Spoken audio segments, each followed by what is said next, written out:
Hello and welcome back to the Comic Literate podcast, the podcast that does deep dives into the best of comic books, graphic novels, mangas, penny dreadfuls, webcomics, newspaper comics, essentially any single frame illustrations where the characters use bubbles to talk or think. I'm your host, the soon-to-be known as Comic Stan, and with me as always is my convivial host. It's Jamie. Convivial, that's a word, right?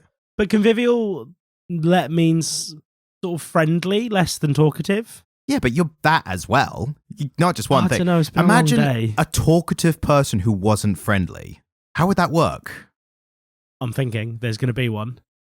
It's a complainer. It's Andrew Tate. Yeah, he talks a lot, doesn't he? Yeah. Unfortunately. But he saw a ghost in his cell the other day, so I think things are on the up, I guess. Maybe. He posted something about seeing a ghost, and everyone was like, you're going insane, aren't you? It brings me joy that I keep seeing his brother in the same now very tatty suit. And him in that same t-shirt hoodie combo that he got arrested in, looking more and more bedraggled and beardy. Which brings me so much joy. This is one of the subjects that I'm going to cut off purely only because, and you know that this is rare of me to cut off a subject on this bloody podcast with the amount of tangents we take. It's just one I don't want to give air to. I don't want to bring it any more into the conversation. It already is. I already kind of partially blame the people who did initially. Yeah. So, fuck them all. But we are back in the house, your house specifically, where we record your mansion, as we've established. Absolutely. 10, 14 rooms. The palatial space. Exactly. And we don't have any news this week, which is good because it means no one died. So that's dead. Always a plus. It's also news that's 2 months behind. So if anyone's listening to us for their comic book news and it's 2 months delayed, that's like quite a niche audience that I think we could really corner the market in, you know? Yeah. I mean, we've just started uploading and we currently have one listener. One subscriber. So we've had like 8 downloads or so. Oh. But I don't want to keep the numbers going too much because if we get like 100 episodes in, it's like, how many you got now? Like, I think we've had 14 downloads. So it's like, let's just keep the numbers on there. Before you know, by next week, we could have 1 million. We could have none. So we're doing well. Yeah, exactly. Let's create the air of success. And then the actual success will be faked as well because we will fake it regardless. Yeah, of course. We're doing very well here. Yeah, we are doing amazingly. There was one little thing I wanted to bring up, which it's not news. It's just a thing that I heard and thought was cool. And also, it's related to your boy, Alan Moore. So we have Alan Moore news! It's not quite, I don't know when this came out. It wasn't quite news, but I thought you especially would appreciate this, right? I saw a thing. It was an interview he had of I think it was a short book of short stories he released. Yeah. And one of the stories, he was actually being interviewed by, who is Richard Herring. He was being interviewed by him, I think. Or Robin Ince, one of those two. I always get those confused for some reason. Different people. They are very different people, but it's one of those kind of like British comedian / interviewer / podcaster, one of those kind of people. I think it was Richard Herring. Is it the guy who used to do a 2-hand with Stuart Lee? Yeah, that's who I'm thinking that's Richard Herring, yeah. But I also get him confused. You could have slotted in with a lot of British white middle class comedians. Yeah, like Bob Mortimer. Yeah. You can only tell the difference by like if they're Irish or Scottish. Otherwise, they all fall into the same. So Dylan Moran sticks out. Ed Byrne. Frankie Boyle. Dara O'Brien. I was thinking of Conan O'Brien. But they have the same spelling surname, but they say it differently. They do. Well, I mean, because Conan O'Brien says it with a distinctly New York accent. Yeah, but he's one of those Americans who's like, I'm Irish. It's like, you're not, mate. He has the look, though, doesn't he? Oh, yeah, he looks so Irish it hurts. To go outside. In the sun, yes, of course. But so they were interviewing about the collection of short stories, and I think the guy who was interviewing, whoever it is, he noted that he thought Moore had one of the best opening lines of a story that he'd ever read. Okay. So the story, I'm not sure the exact synopsis, but it's generally apparently about the Big Bang, or relates to the Big Bang, or at least the beginning of the story is about the Big Bang. I want to tackle in a short story, isn't it? Well, it's more though. He's like, he'll take any subject and like, I'm running with it. It's like, can we do Superman's fantasies? Like, can I make his dad a Nazi? What? I'd never go over. I've been editing that episode. I was just listening to that back. Like, I'm still not over that. It's messed up, isn't it? But he had the short story about the Big Bang, and the first opening line of it is, are you ready? It was the best of times. It was the first of times. Alan Moore. That's really good. Alan Moore. Oh, mate. I thought you of all people would appreciate. Oh, that's great. A literary, scientific pun, essentially, for lack of a better word. I fucking love a pun. And a pun based in so much as well. If you hear meowing, naturally we've got the cat on standby. She's horny cat. She's ready to provide analysis, but only in the form of meows. So yeah, absolutely. Make of that what you will. So now we dive on straight to the old corners, which we've been kind of slack whether we do them or not, but I feel like I've mentioned it now. So I've mentioned it, so we kind of have to now. I have something. You were sat here before we started recording. I have no idea what you're talking about. Racking your brains about something you've seen that you could bring up to fill a corner. Accusations. False accusations. Fake news. Yeah, full fake news. All right, since you've said it, you might as well start with yours then. And then I'll go through my list to see if I can find something. Just rack your brain. I think I watched an episode of The Big Bang Theory this week. Does that do? I'm literally just going to watch a film quickly on my phone while you talk. And they'll be like, yeah, I've been watching, what was this? On TikTok in 25-second bursts. Come on, hurry up, load. So I've been reading. I finished Spare. It was galling. I'm now an ardent Republican, and I think Harry should be king. And I've started reading an edition, a really beautiful edition of Oscar Wilde's fairy stories that he wrote for children. So I'm looking at the book from here, and it does look like a beautiful front cover and design. So I've read Oscar Wilde's complete works a couple times, but my partner bought me this edition of his fairy stories, and so I decided to reread his fairy stories. I've just been reading The Happy Prince, which is so beautiful. It's so gorgeous. Do you know about Oscar Wilde's fairy stories? Not anything but past Oscar Wilde, generally who he was. So give us a brief synopsis if you can. He made them up as bedtime stories for his children. And so he would improvise and tell his children bedtime stories. And then, he'd be walking down the corridor on the way back from their room being like, that was actually pretty good. That bollocks I just said was actually pretty good. Yeah, I forget that I'm Oscar Wilde. I should do this for a living. And so, he would tell his children bedtime stories, and sometimes he'd go, that one was pretty good, and write it down. And so they're these beautiful bedtime stories with morals. They're very much they're Wildinian stories, but they have a lot of the kind of thematic elements that the Grimm's Brothers stories have. Just to interject, is Wildinian, is that an established term, or is that one you've coined? Because I was going to say, if you'd coined it, I was like, that's a pretty good term, but... It's knocking about in my brain somewhere, which tells me that I haven't coined it. But if anybody is listening and they can't find a dictionary definition for it, can you pop it on dictionary.com? And credit me. Yeah, absolutely. Because Wildinian is beautiful, isn't it? It definitely, it's like a picturesque. Like, it's like once you know what it's nice sounding, and once you know what it means, it's even better. Yeah. Because picturesque, when I first heard it, I was like, well, anything could be a picture. And I was like, oh, I get it now. Yeah. Yeah, it has to look, it has to look, if it conjures an image in your mind that Bob Ross could have painted, it's picturesque. That's picturesque, yeah. Because it's from a time when not everything could be picturesque. So, like, technically, you could take a picture of, like, an empty crisp pack on the road. You'd be like, well, technically, it's a picture. But back when the word was first created, a picture had to be painted by an expert. And they were like, I'm only doing naked babies and flowers. And Christ. Those are the only three things. I mean, that's Renaissance art, isn't it? Yeah. Things got a little bit more landscapey in the Victorian era. Do you know in... You're laughing already, so this better be good. In the 17th century, pineapples in England, because they had to come so far, cost the equivalent of £1 million today. Yeah, I can see that. And so if you could afford a pineapple, you would only eat it once it had started to rot. And you would use it as a kind of table decoration for many, many weeks before you ate it. And there's a lot of paintings from the time that feature pineapples. And to the modern eye, it's like, what the fuck was their fascination with the spiky fruit?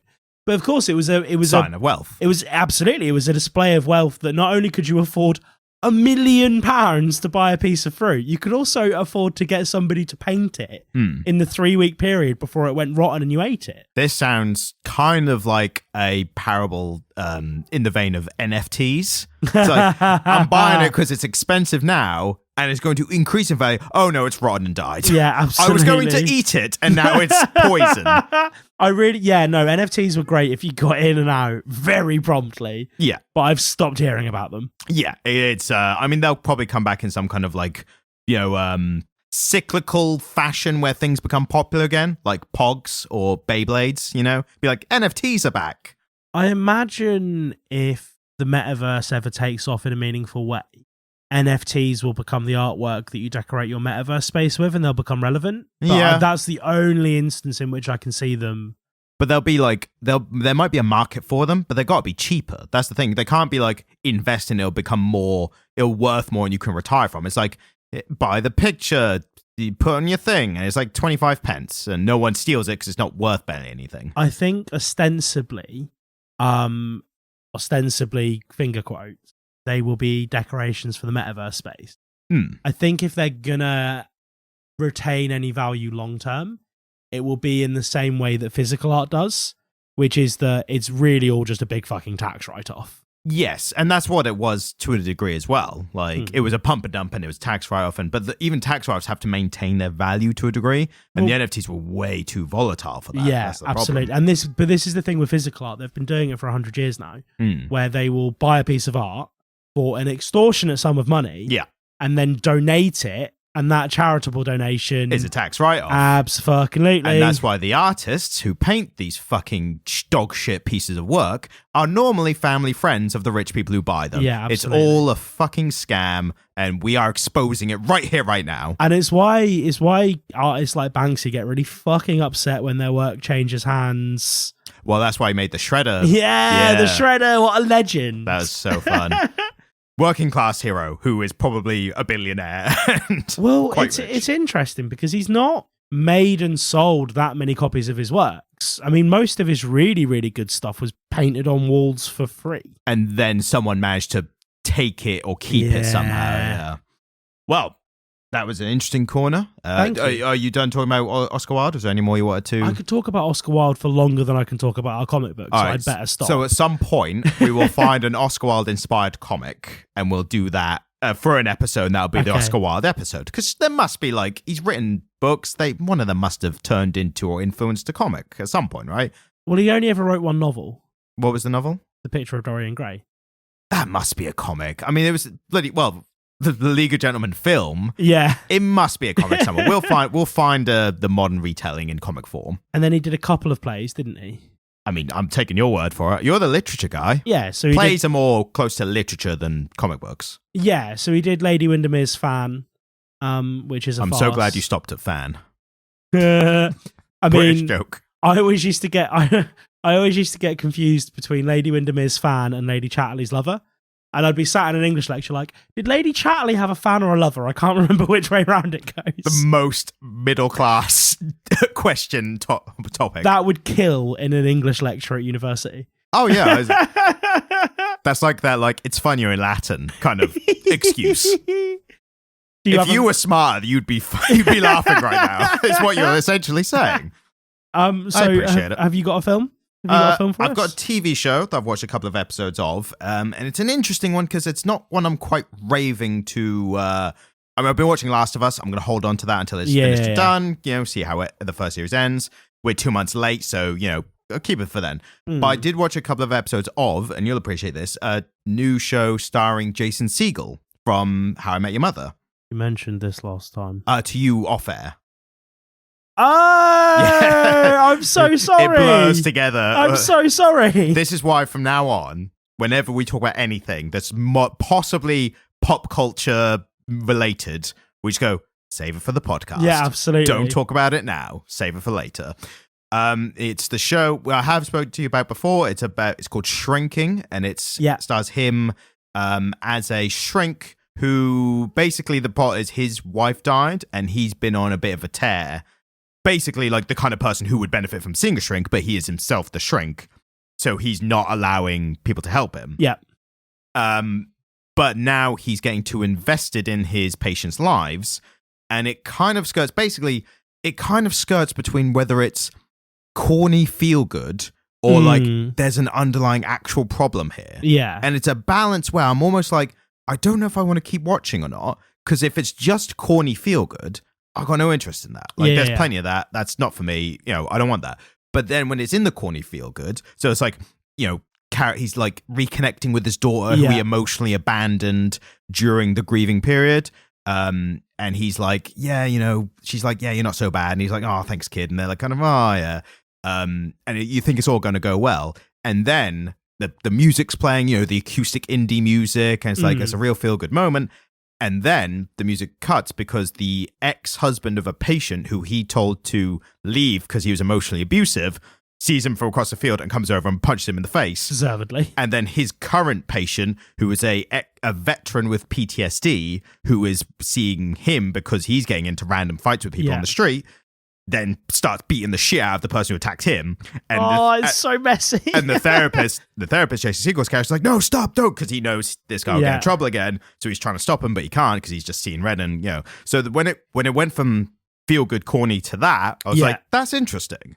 But it keeps doing the feel good corny moments quite earnestly. So I'm like, can we get back to the uncomfortable, like all hell's breaking loose? Did Jason Segel write it? I think he's had something to do with it. Him, Bill Lawrence, who guy who made Scrubs and Ted Lasso. So I think Jason Segel at the very least is a producer on it. So he's got some input, obviously. Because it was oh god, who's the guy who directed all of the stuff that he was in? I know who you mean.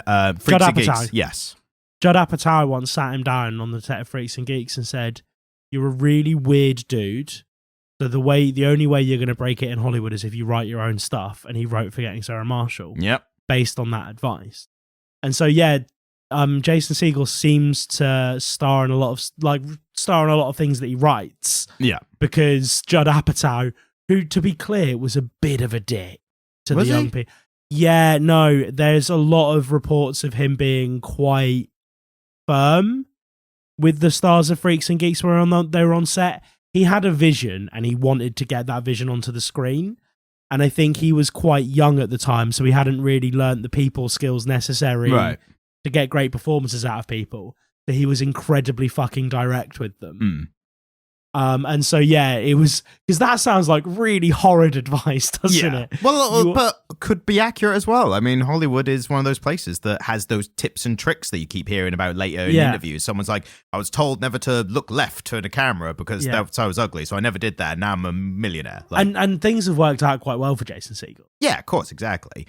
One interesting thing you say about that tactic is hearing from Bill Lawrence. I used to listen to the Scrubs podcast, and he would be on it quite a bit. He had a tactic, which all the actors, when they later found out was a tactic, were like, you evil genius. But what it was they'd be doing a take of like a joke or a scene or whatever, and they had done the table reading beforehand. So then on the day, live shooting, getting it in, they do the take, and Bill Lawrence like, cut, all right, well, let's take it again. And he goes up to one of the actors, so say like Zach Braff. He goes up to him, he's like, Zach, hey, that was good what you just did. But I remember at the table read, you did it this kind of way. And I was just wondering if you could do that again. And he was like, okay, yeah. He's like, yeah, because it was really funny when you did the table read this way. They never did that way with the table read. And it was only like years later, they were like, Bill, you son of a bitch.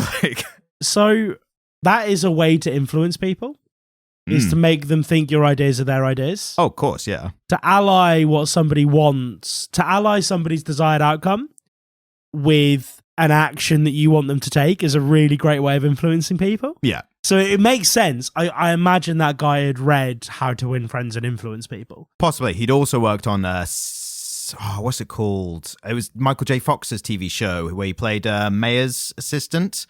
That's going to annoy me. It was American, so it wasn't big here in the UK. So, understandably, we don't know it as much. But yeah, the show, as I said, I'm on kind of half and half. I'm going to give it a bit more. As I said, it's got some soppy bits, which I'm like, but then it's got some serious bits. Like, for one thing, Harrison Ford is in it. He's just in a TV show. And he basically is playing himself. Yeah. But he's also a wise, older psychologist who works with Jason Segel's character. Harrison Ford is very good at playing Harrison Ford. Yes. And he's always believable in the situations, but he definitely has one speed, especially now at older age, which I understand. Yeah. Oh, don't get me wrong. Harrison Ford is a fucking legend. But he had like one scene which was like, there's little nuggets like this which make it, for me, worth continuing at this stage, this show. And one of them was the guy, main character, Jason Segel, who basically has been like on a bender for a year and is now trying to get back to her. Because his wife was killed in a car crash. And Harrison Ford's character says, you're just starting the grieving process. And Jason Segel's like, what are you talking about? I've been grieving for a year. And he's like, you've seen all the stuff I'm doing? It's like, no, you were numbing for a year. Yeah. You weren't processing anything.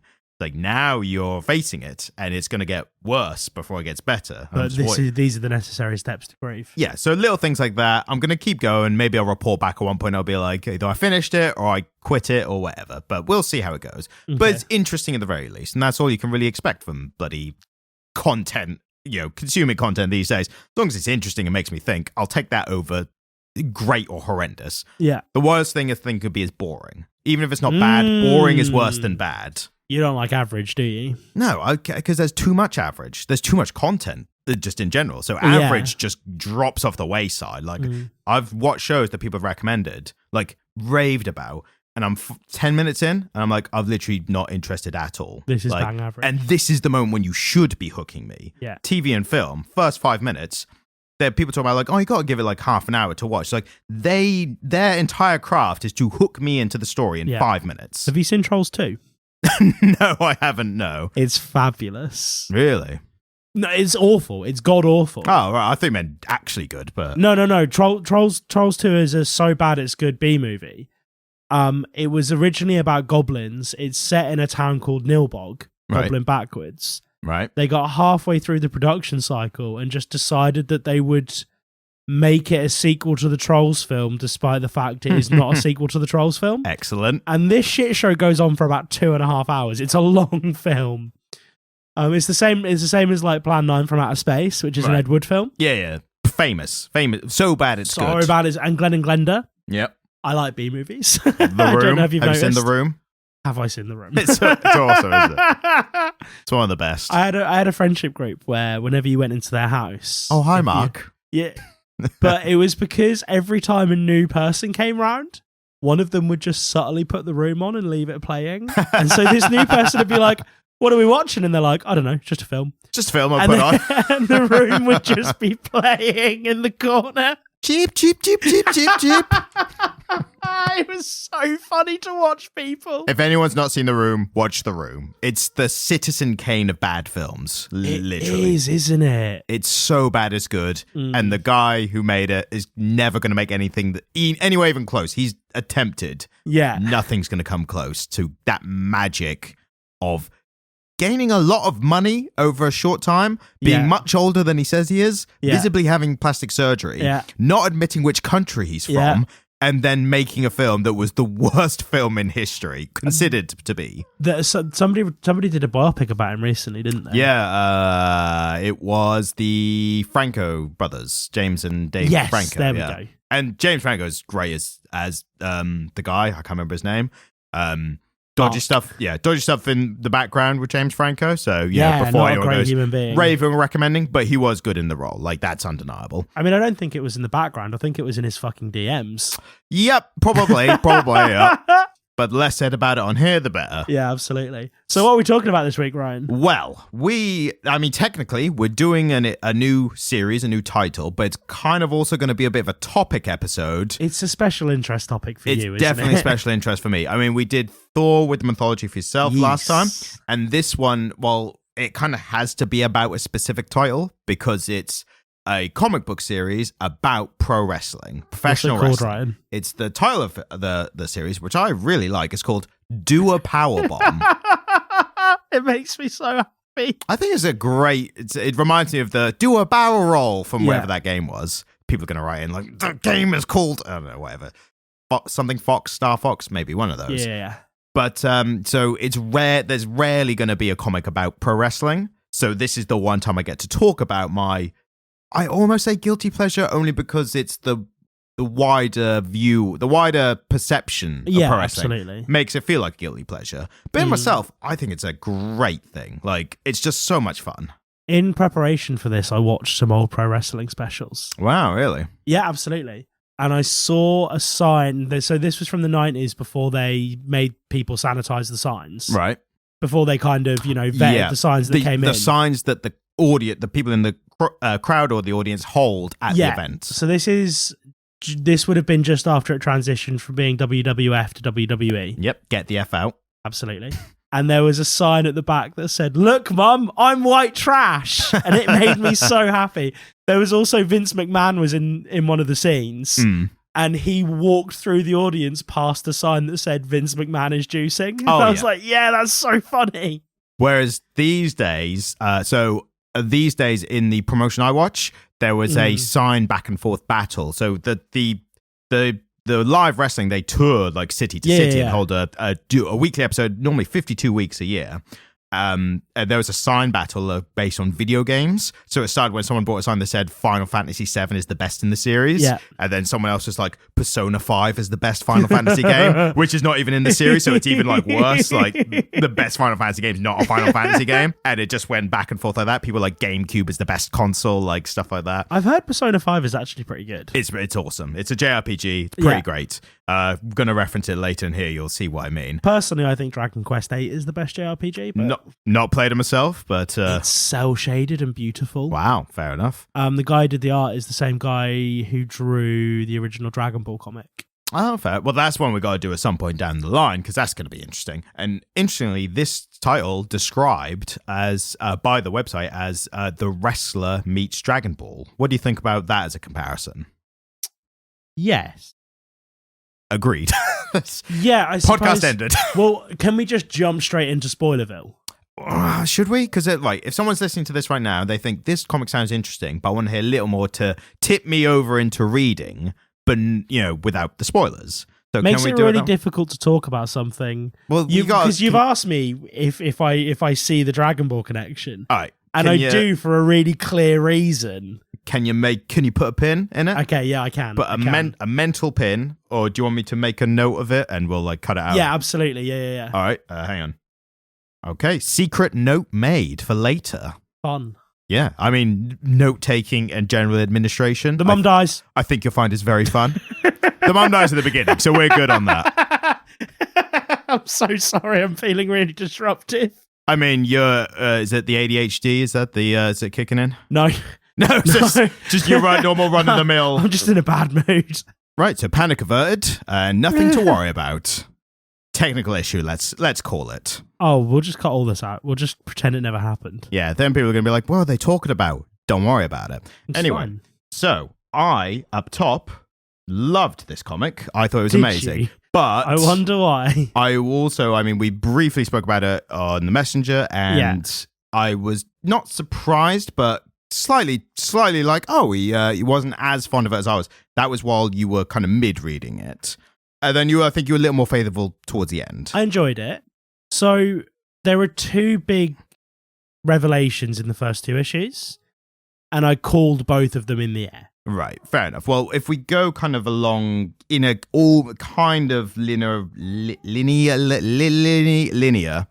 So yeah, in the first issue, we see two pro wrestlers wrestling. I'll start just a little bit of the admin on the credits. The creator, guy called Daniel Warren Johnson, who is the writer and artist, does an amazing job on the art. I think just generally, looks great. I think the art is just really cool looking.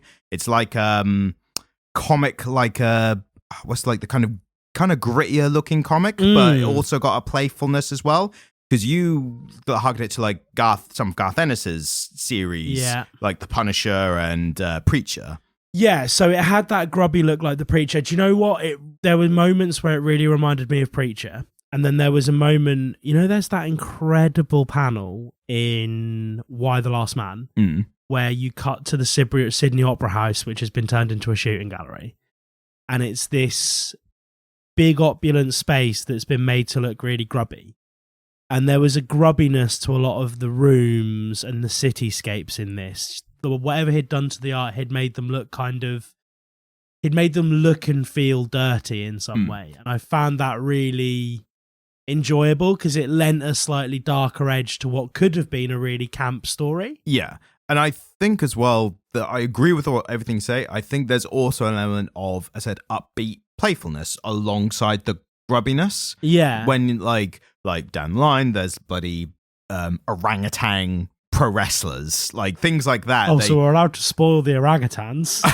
I didn't know there'd be orangutans in this. I mean, that's like a clue that's like a little and it's... Yeah, no. Right, we're talking about a comic book about wrestling, right? Yeah. We're not allowed to spoil anything that happens later. The fact there are 2 orangutans is a fairly good indication that shit gets weird. I mean, all right, we'll say up top, shit gets weird.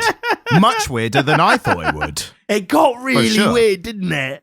I mean, the blurb alone, it gives you a kind of good idea of what to expect. And this is quite a condensed story for what you'll see. Wikipedia? No, it's from the Image website, because it's an Image comic, and Wikipedia, I didn't even bother searching because Image just on there already. They just do it. Yeah, Wikipedia, it's just not, I mean, it only just released this year. It's only 7 issues. Imagine the synopsis from Wikipedia would probably be the one from Image Comics. Exactly, yeah. So we have here, Lona Steelrose wants to be a pro wrestler, but she's living under the shadow of her mother, the best to ever do it.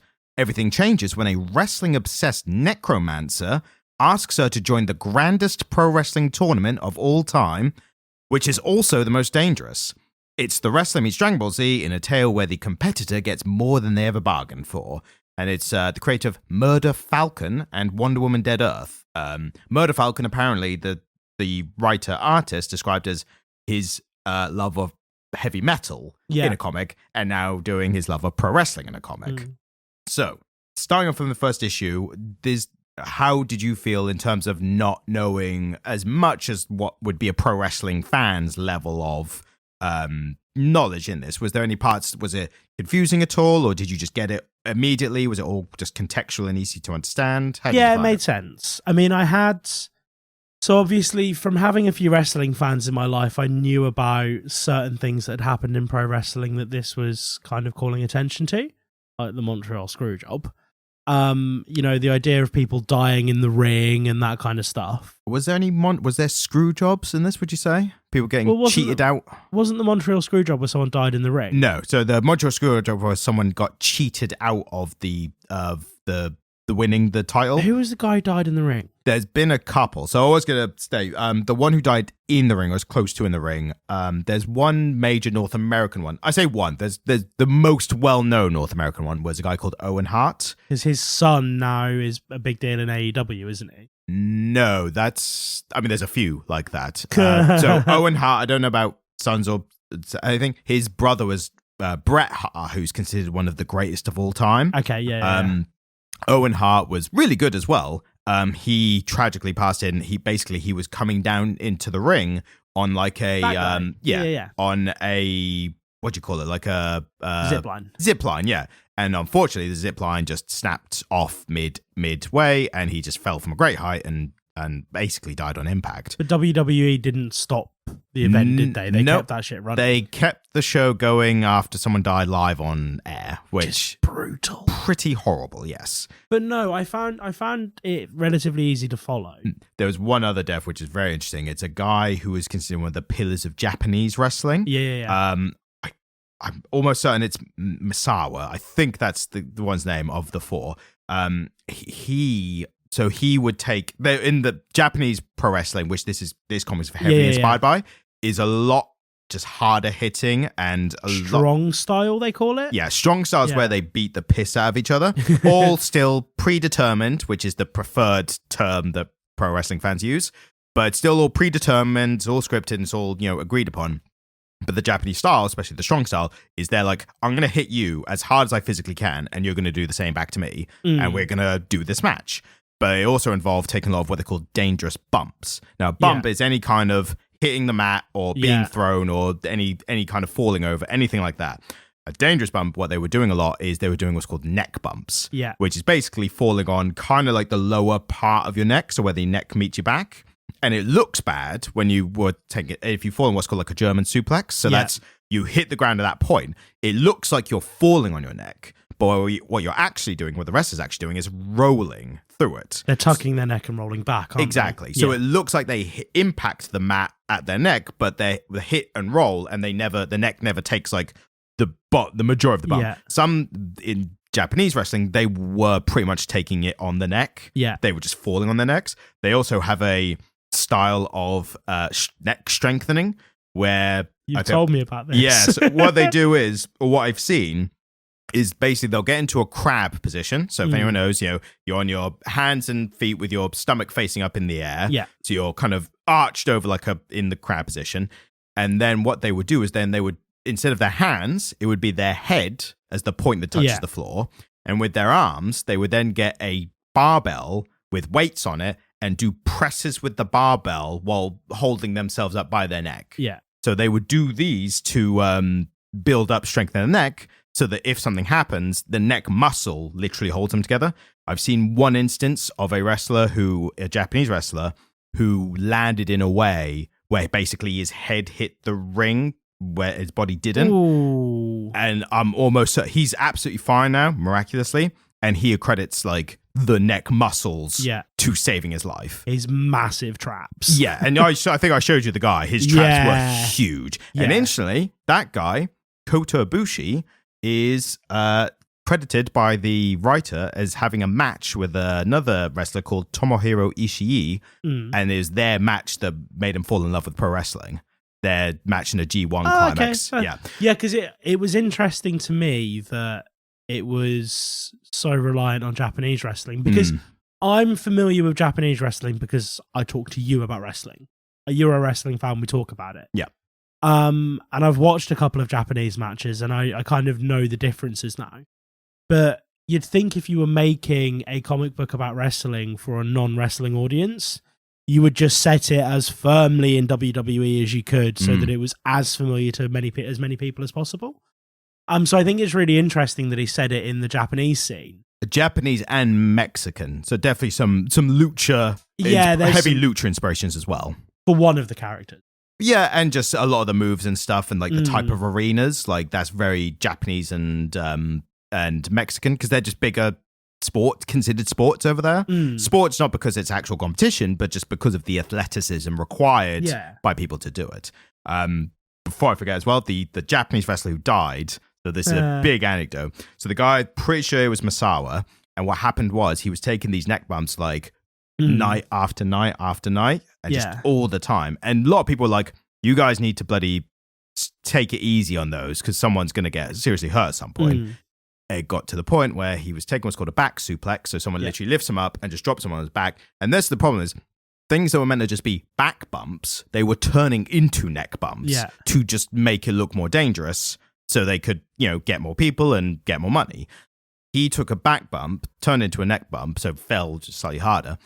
He landed in a way where basically he severed his spine and neck on the inside. Yeah. So they described it as what was basically an internal decapitation, because they just kept taking this brute force landing over and over again, and this last one was basically a straw that broke the camel's back, and it just ended his life there. Which is so sad and so tragic and very brutal, but it also sounds like a really easy way to go.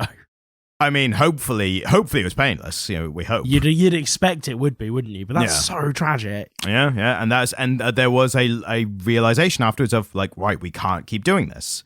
So there's still an element of people, wrestlers will be like, if you do it for few and far in between, and you take a lot of kind of self-care in between these points, then you can whip them out every once in a while, and take a big neck bump for the drama. Yeah. Or if you're a Japanese wrestler, you just build those traps up so much that they just encase your neck, and you just fine no matter what. But I do have some questions about the first issue. Something that I found quite interesting was that we were introduced to a male-female match, which in my experience of pro wrestling isn't a thing that happens very often. I don't know if that's more of a feature in Japan or if it's just something that they did here.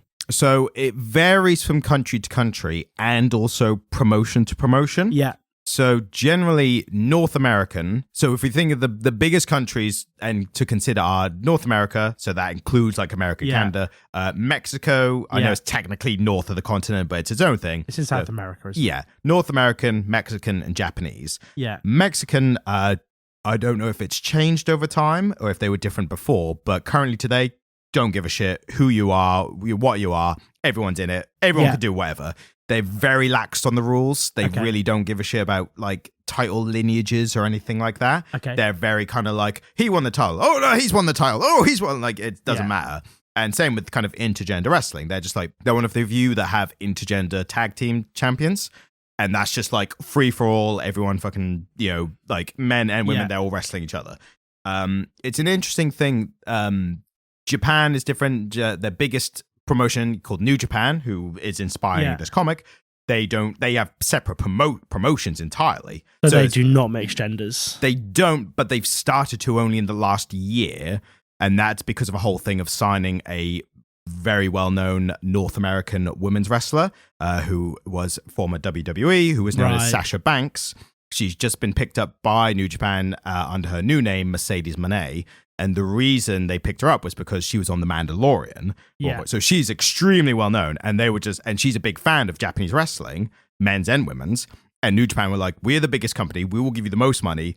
We will make a title for you so you can come and wrestle for us. Yeah. So she's broken new ground by being so famous and so influential. So money. Yeah, money exactly. did it for them. Monet. That's why she called Monet. Hey. Yeah. But she's also a big fan of the sister promotion to New Japan, which is called Stardom. And Stardom are considered one of the greatest wrestling promotions of all time, just of how much great wrestling they're putting on nowadays. Yeah. So they're all women, and they are considered, even though they're separate from the men, they're considered...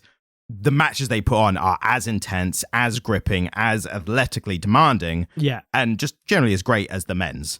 So even though they're separate promotions, they're considered equal. Yeah. Then North American, it's quite different. Oh, and there's smaller promotions in Japan. The one that comes to mind is one called DDT, and there's no rules. Like, they literally do anything. They just get on with it. Well, so like, there's a guy who is going to reference here, one of the greatest North American wrestlers, but he mainly actually performed in Japan, in New Japan, a guy called Kenny Omega, who's going to be referenced a lot in this. He started out in Japan in DDT as like a serious contracted wrestler. Him and Kota Ibushi together, they're called the Golden Lovers. They did things like Kenny Omega wrestled a 12-year-old girl, I think. Literally did a whole wrestling match with a 12-year-old girl. And Kota Ibushi, I think it's either Kota or Kenny, did a match with a blow-up doll. And, that's a bit weird. So the point is, DDT was like, literally do whatever you want if you think it's entertaining. Like, it's DDT, I would describe as the closest like art form, like just an expressive art form. Do whatever you want as long as you think it will entertain people in this pro wrestling, confines. And they were just doing stuff like that. So intergender didn't even register at all. No, because they were doing such crazy stuff like that. So then you've got North American wrestling, which treat a bit differently because of the modern sensibilities. We've got, different views on gender and how it's viewed. The main thing is there's two sides to it. The one side is people are hesitant to do matches where you basically, so in any kind of wrestling match, unless it's a squash, which is rare, there's give and take. So someone will have some offense and then the other person will have some offense. And that's just the case most of the time, unless literally someone comes in and just destroys someone and leaves, which happens sometimes, but not commonly. The fear is that if you have a man and a woman in an intergender match, then there's going to be periods of time where the man is essentially offense on a woman. So that involves whether performing wrestling moves or just general beating violence. Them. Exactly. And just if those bits will be clipped and used wrongly or viewed by, bad people for wrong reasons, that kind of stuff. The other side of the argument is you've got women's wrestlers who are like, we don't want to be kept aside if we think we can go, because it's not competition, it's not actual sport. It's all a work. The term is, it being a work, it's all fixed and everything. So why can't we do it where we just perform to the same level? And there are great intergender matches out there.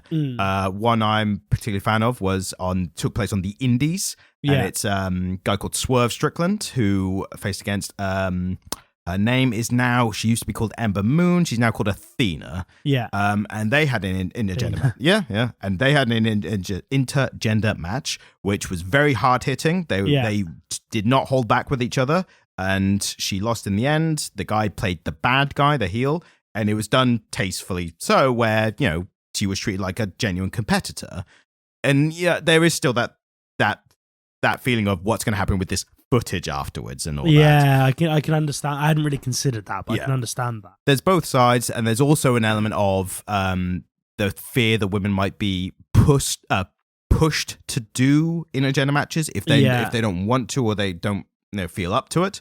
And that's an element as well, which is more of a potential fear rather, I think, than an experienced one, if that makes sense. Mm. But there's sides both and all, and there's pros and cons both sides. So it's an unusual thing they're doing in this comic for sure. And it was interesting to open the first page and see that and going, oh my god, this is they're doing this now. So immediately as a wrestling fan, you're like, well, this is different. So I assume you got the same kind of inclination that it's not usual to see intergender match like this. Yeah, it felt unusual. There were some nice moments in that first issue. I mean, so obviously the moment where Lona's mum dies. Yes. And you kind of see the male wrestler drop her on her head and you hear him go, oops. And kind of he breaks character as the heel for just a moment. I thought that was quite a charming nod to the way that wrestling actually happens, where when you see a mistake like that, kind of, you realize that facade of character gets dropped. Yep. Wrestlers it's an extremely faith-based in terms of having faith in each other. Yeah, they're throwing each other about, aren't they? Extremely trust-based performance. And their lives literally depend on it. Yeah. So, yeah, any kind of issue ever at all, they will always try and help each other out, or the safety of your fellow wrestler is always the most important aspect. Yeah. So that very much rung true when, as soon as something happened, they were, worried. And unfortunately, it's not a big plot point in terms of the mistake itself. Like sometimes things like this is like, you find out later, oh, this villain was behind it. Or, there's some kind of reveal later, like you thought it was a mistake, but it was actually a plan by the antagonist. For the story to work, it needs to be a sincere mistake, doesn't it? And I think that also makes it more harrowing, but also that it's very true of pro wrestling as a performance. It's incredibly dangerous, even doing the most simple things. But I think something that so in those first few issues, I really felt that they were setting up a very well-worn story. And so I clocked from maybe the first couple of panels that Lona's mum was going to die. Mm. And then I clocked very, very quickly that Crimson Sun, is that his name? Cobra Sun. Cobra Sun was her dad. Right. The moment that he disappeared in the dressing room and her mum was like, oh, daddy has to go to work late. I was like, he's that other guy in the mask, isn't he? So what was interesting for me was I feel like, and I can't say this for sure, I feel like if it was a different kind of story, that I would have had the same reaction. Yeah. But because, and this is just purely me theorizing, I hope this doesn't come off me, be like, oh, I would have got it as well. But, Yeah. But I feel like because I was reading it and I was looking at all the references and the background and like the characters and like, oh, they're doing this and they're doing that and, this is happening. I feel like I missed out on the normal story tropes because I was looking at the references. Not seeing the forest for the trees or whatever. Yeah. And those first couple of issues, they are setting up in a roundabout way quite a standard hero's journey narrative. Yes. Lona, and that's very pro wrestling, is trying to tell the hero story in a limited medium of promos and wrestling matches. Yeah, I mean, Lona has a call to adventure. Mm. And, there's some kind of challenge for her to overcome, and there's external factors. It's a fairly, at the start, it's a fairly standard hero's journey, but of course everything becomes quite, it turns into a fantasy story, doesn't it? Yeah, and I love because wrestling in itself is a fantasy of sorts. Yeah. But the fantasy is, if you Irish whip someone towards the ropes, they'll run to it, turn around and rebound off and come back at you. And that's that fantasy. That is the point at which you suspend disbelief. And what's really fun here is that, by making it a fantasy story, one of the things that they do is take away the need to suspend disbelief for the actual wrestling, because there's a big plot point that actually, in this fantasy world, the wrestling isn't fake. Yep. And I was waiting for the point to see if in this comic wrestling was going to be a work or not. Yeah. And even after the accident, I still wasn't sure, because I didn't know if the accident was like, if you were doing like Olympic wrestling and someone died, they would have had a similar reaction. Yeah, even in UFC, you're not trying to kill the guy, are exactly. you? So it wasn't even at that point that I knew for sure or not. It was only once Lona is talking to the necromancer. She goes, "So who wins?" And that me, as soon as I read that, I was like, it's a work here. Yeah. Right, that makes sense. And then that kind of, I was interested to see how that was going to compare, because you could have gone either way. But then there was obviously added story elements with her dad being the guy who accidentally killed his mum and, all that.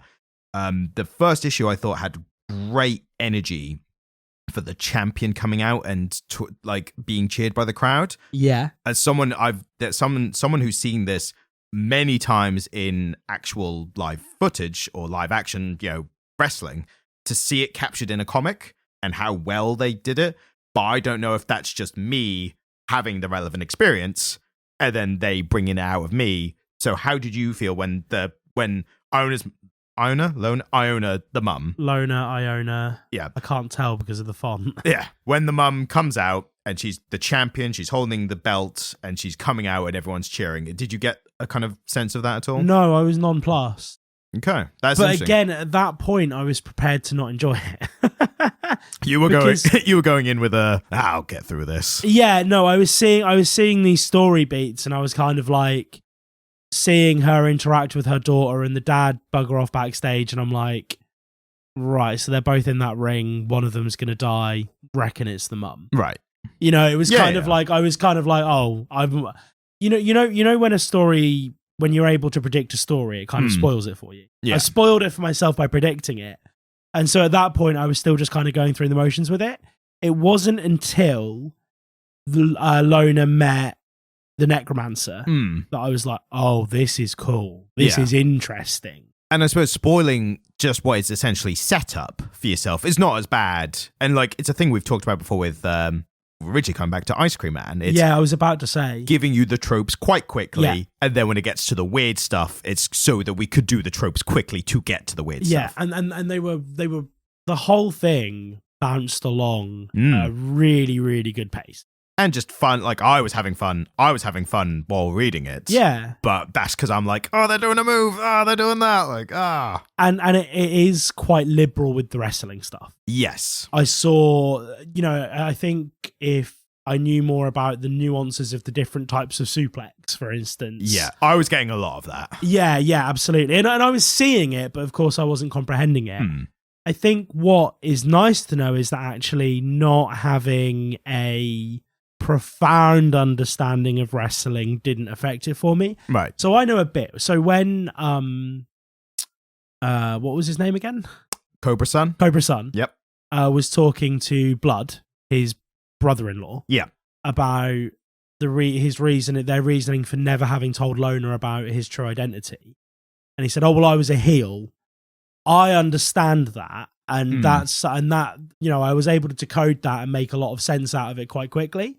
Whereas I feel like if you were coming into this knowing absolutely nothing about wrestling, you'd be like, what does that mean? Yes, and I see what you mean by that, and I suppose I would hope that someone who literally just picked up this comic out of interest, had no wrestling information whatsoever, that they would contextually understand heel means bad guy in that moment, you think? And there is some exposition that follows it, which kind of gives you the context.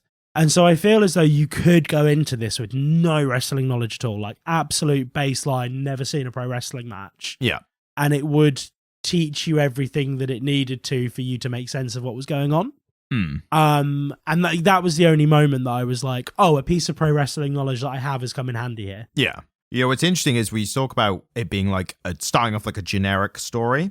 What's interesting for me as the wrestling fan is I noted that what they did, so the match started with them doing what's called promos before the match. Yeah. Now, that's quite unusual. Most matches don't start with promos. Most promos are done way beforehand or shown in like a video package before the match. Well, the promos are promotion to get you to actually pay for the pay-per-view, aren't they? Exactly. And promos, or the promos short into, they can range from the WWE version, which is like full-on soap opera, like just ridiculous settings and, everything other than wrestling is happening.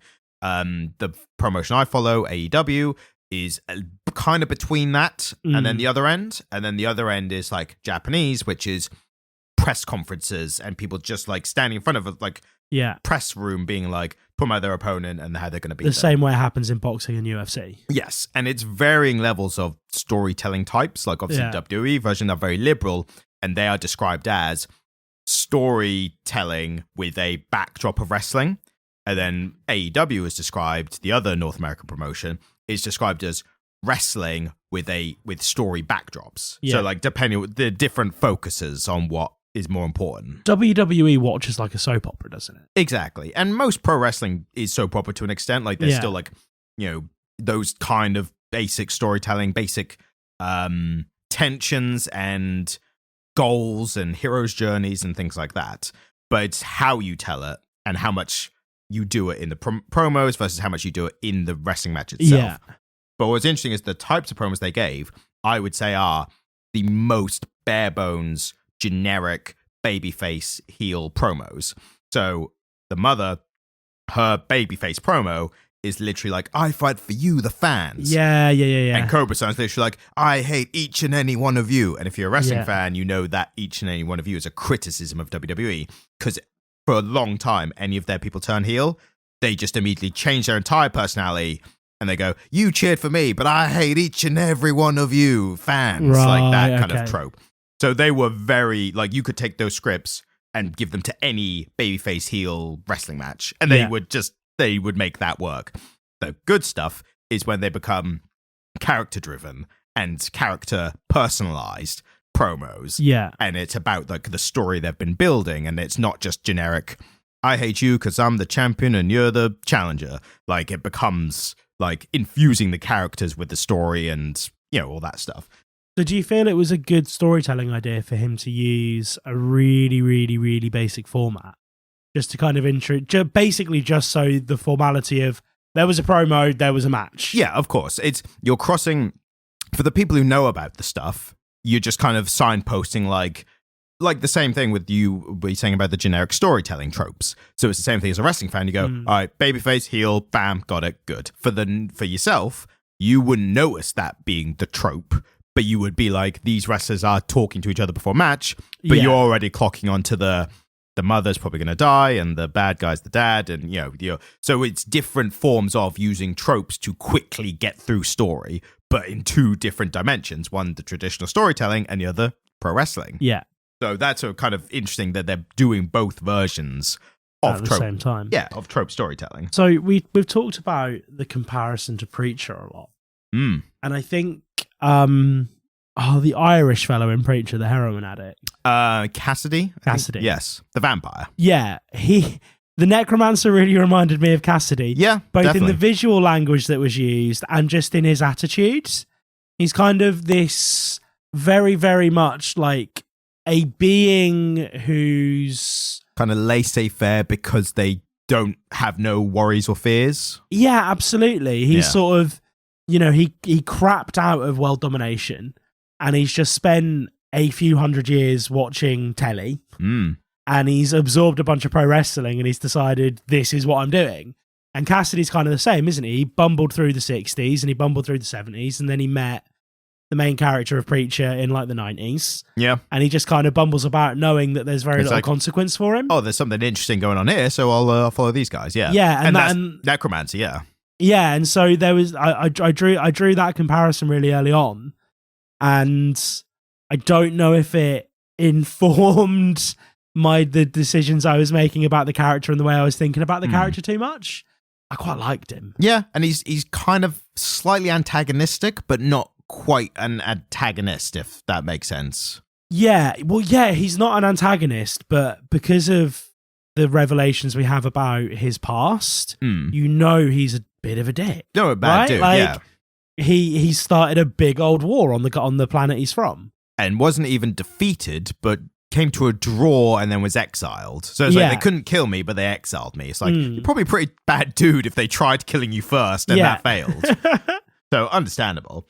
There's a lot of the wrestling language that is still kind of peppered through, isn't it? It's peppered through. One I noticed, and I don't know if you would recognize or not, but when Lona is called Green by Blood, And green is basically new wrestlers who aren't very good yet, or they're still learning and they're still rough around the edges. Right, yeah. I mean, I recognised it as a piece of language and I knew what it meant. So again, contextually, without knowing it, you understood what it meant. But that's an expression that will be used in all sorts of professions and areas. They're a bit green. Yeah, I suppose. I hear it a lot in wrestling, so I suppose I've attributed it that because that's where I hear it most. But yeah, now that you've phrased it that way, I now realise it's not solely wrestling dedicated. Yeah. But that's fair. But going back to the art, like you said, we talk about the extra lines of like detail in some bits. Yeah. What I know especially was there's a thing in wrestling called chops, and there's one point where one wrestler's chopping another, so that is literally they hit slapping with the palm, their chest. don't Yeah, they? Yeah, palm slap to the chest, makes a big noise in arenas. Yeah. So that's always good for that. Some people they'll literally like shush the audience, and everyone just goes silent, and you hear like a like a whack on the chest. That is one of those things where they just hit each other as hard as possible because it's no injury. Yeah, still a lot of pain, but no physical injuries. But what you also get is blood vessels will pop on the chest as well, so it just looks red as like bloody beef. Yeah, but in that shot there was all the ripples, the details of the ripples of the mid slap, and I thought that was great. And you cut the impact of the moves even when they're at the point where it's still fakes, where it's still predetermined. They still got across like the impact of like hitting the floor and hitting each other and stuff. And unfortunately, neck hitting the floor as well. Yeah, I mean, it's something that you have to pay attention to when you're making a comic about a sport, is the visual language of it and how you portray motion. Because I feel like if they don't portray motion really, really well in something like wrestling, where they're trying to show the intricacies of the way that two bodies are moving around each other, it would end up looking really flat on the page, wouldn't it? Yeah. And yeah, again, it reminded me of the art style. Preacher is what I said to you, isn't it? It reminded me of the art style in Preacher. And I don't know if that is necessarily true and if there's necessarily that much of a similarity there. Well, I'd say with this, the difference has to be that there's more movement, more motion. And I think the art does a great job. Personally, I thought they did a great job of filling in the blanks, but I'm also very aware that I'm filling in the blanks. Yeah. So it's hard to say. I think you would have to see the actual things they're trying to represent. Yeah. And then you would have to kind of be a judge of, did they accurately portray it for you or not? I would say that it never looked flat on the page. That's good. It never looked flat on the page. Like, it always looked as though there was motion, and I could always kind of see how the human anatomy would do that. Yeah. Do you know what I mean? Yeah, of course. And sometimes I thought it was interesting. Sometimes they would fill the space with color. So it'd be kind of like, bam, kind of explosive looking. And then other times, or selectively, there'd be no extra color, but there'd be one of the wrestlers would be like mid-air in a moonsault. And you see the space and how high they've gone and like the space between them and the floor. And I think that's selectively using that filling in the space or leaving the space was quite good.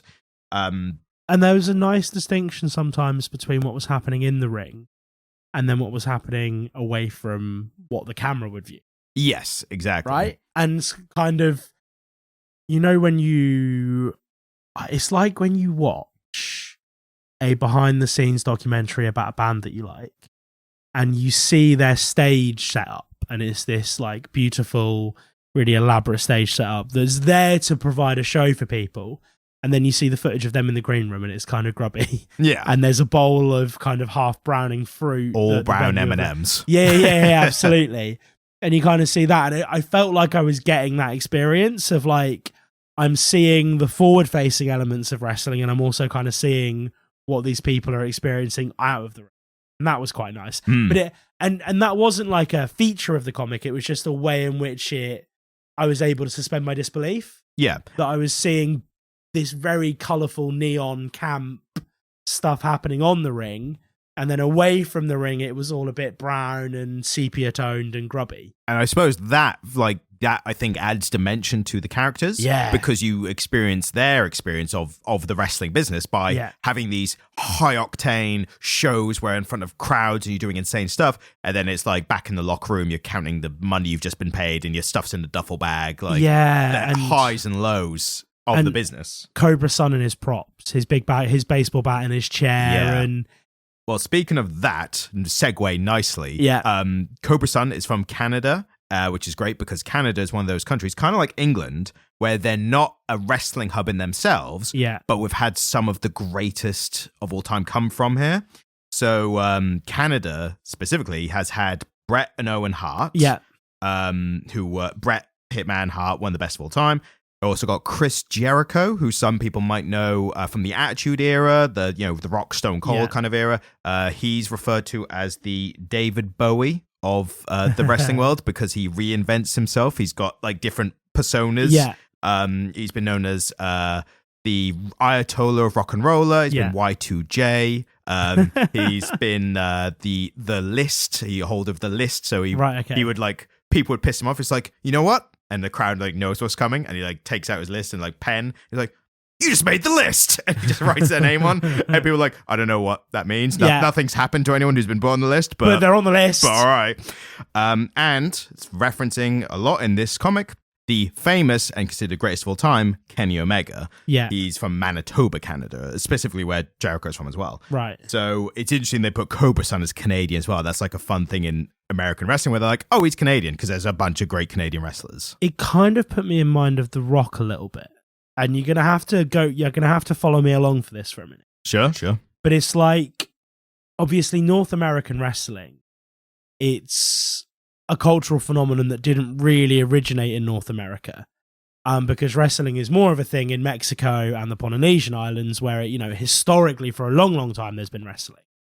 And so Cobra Sun is he's part Canadian, but he's also part Mexican, so he has that heritage. And it's the same with The Rock, where he's part American, but also part Samoan. Well, so he has that. Samoa's technically American, but yeah, I see it. It's still two cultures. I mean, Samoan's Caribbean, isn't it? And so it wouldn't have been American. I think that the full title literally is American Samoan. Yeah. So it's literally in that area, but it's an American colony, maybe? But there would have been Samoans would have been wrestling for a lot longer than they would have been American, if that makes sense. Yeah, I believe so, yeah. And I'm not actually sure about the origins of pro wrestling. All I know is I think it started just post-war, but I don't know where specifically it started. It was basically mainly a carnival thing. Yeah. Was why a lot of people refer to as carny, which is a derogatory term in wrestling. Yeah. And it's those people who kind of like scam and fuck other people over. The reason that carny is used is because that was the time when they were literally trying to present it as real when it was fake. I imagine that it would have originated from strongmen. Yeah, 100%. Yeah, I think you're right. If you've got more than one strong man at a carnival, it makes a lot of sense to make them fight, right? Have them wrestle, and they do the most basic moves. Yeah. And then one of them would jump off a turnbuckle to do an elbow drop. And back then, that was like seeing now a reverse Tiger Driver 98. Like, oh my God, he jumped and landed. Like, that was the equivalent. What's interesting now is wrestling, like a lot of mediums, has had to evolve and become more complex. And like sports, you know how with sports that they keep breaking world records? Yes. And the world record in bloody 1950 doesn't even touch what it is now. Wrestlers have had to do more physically demanding moves over time.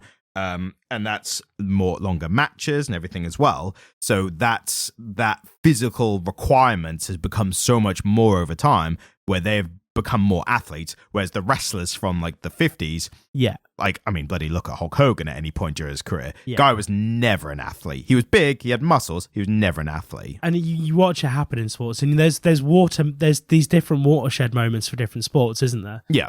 Like, oh God, somebody made a documentary about her recently, but the first woman to nail a triple axel in ice skating. Yeah. And it's kind of like, they think there's this unbreakable ceiling, like somebody cracking 100 meters in under 10 seconds or whatever. And they think there's this unbreakable ceiling, and then somebody comes along and just moves the sport along 20 years all at once, and everybody else has to catch up. Yeah.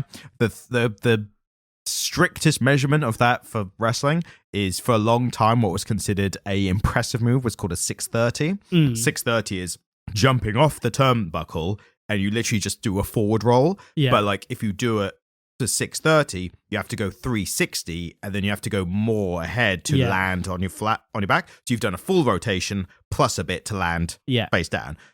So that's actually, that's a 450. Yeah. 630 was even more. Another revolution, yeah. And then that was considered the biggest thing. So 2 mid-air rotations, land face down on your opponent.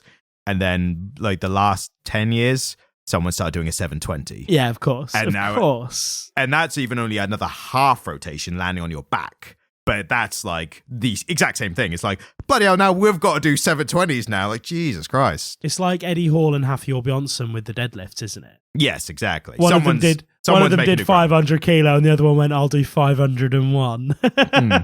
And we're just going up in 2s to 3s yeah, and stuff. absolutely. Increments. But it's the physical requirements of it are quite insane.